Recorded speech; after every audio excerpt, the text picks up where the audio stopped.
आपल्या महाराजांच्या मावळ्यांना शिक्षा हे ऐकून मित्रा तुलाही धक्काच बसला असेल। कारण छत्रपती शिवाजी महाराज ज्यांनी स्वराज्य उभं केलं, ज्यांनी आपल्या मावळ्यांवर जीवापाड प्रेम केलं, तेच महाराज शिक्षा देतात। तर मित्रा भूपाळ गडावर असं काय घडलं होतं की आपल्या महाराजांना हा कठोर निर्णय घ्यावा लागला। मित्रा तुला सांगायचं म्हणजे हा फक्त इतिहास नाही, तर हा एक असा प्रसंग आहे जो तुला विचार करायला भाग पाडेल। कारण मित्रा इथे प्रश्न आहे, नातं मोठं की न्याय? शेवटपर्यंत नक्कीच बघ, कारण शेवटी तुला कळेल महाराजांनी असा निर्णय का घेतला। तर मित्रा हा प्रसंग आहे भूपाळगड किल्ल्याचा। मित्रा हा किल्ला फक्त एक ठिकाण नव्हता, तर तो होता स्वराज्याच्या सुरक्षेचा एक महत्वाचा भाग। त्या काळात स्वराज्याच्या भोवती शत्रूंचा वेळा होता, मुघल, आदिलशाही सगळेच तयार होते। आणि मित्रा या कठीण परिस्थितीमध्ये भूपाळगडावर काहीतरी असं घडलं जे स्वराज्यासाठी धोकादायक ठरू शकत होतं। ते म्हणजेच मित्रा किल्ल्यावर तैनात असलेल्या काही मावळ्यांनी एक मोठी चूक केली। आणि मित्रा ही चूक फक्त साधी नव्हती, तर ही होती शिस्तीचा भंग आणि सुरक्षेचा धोका।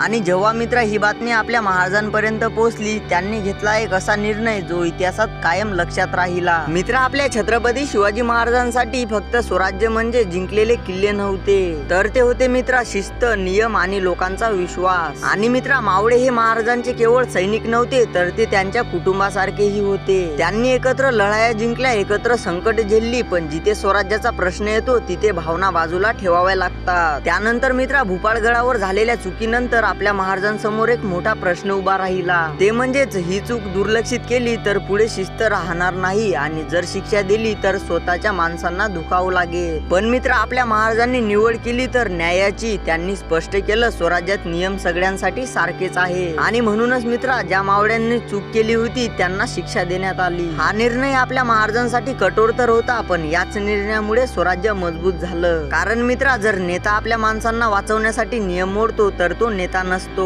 पण जो राजा न्यायासाठी स्वतःच्या माणसांनाही शिक्षा देतो तोच खरा राजा असतो। तर मित्रा भूपाळगडावर झालेला हा प्रसंग आपल्याला एक मोठा धडा सुद्धा देतो। तो धडा म्हणजेच मित्रा शिस्त नसलेलं स्वातंत्र्य टिकत नाही, आणि न्याय नसलेलं राज्य महान बनत नाही। म्हणूनच तर मित्रा आपले छत्रपती शिवाजी महाराज हे फक्त योद्धा नव्हते, तर ते एक महान शासकही होते। पण मित्रा यानंतर आपल्या समोर एक अजून मोठा प्रश्न निर्माण होतो। तो प्रश्न म्हणजेच मित्रा त्या मावळ्यांनी नेमकी काय चूक केली होती। तर मित्रा हा भाग खूप कमी लोकांना माहित आहे। जर मित्रा तुला याचा पार्ट 2 पाहायचा असेल तर कमेंट मध्ये जय शिवराय नक्कीच लिही, आणि आपल्या चॅनलला सबस्क्राईब करायला विसरू नको, कारण इथे आपण इतिहास फक्त सांगत नाही, तर आपण इतिहास जिवंत करतो।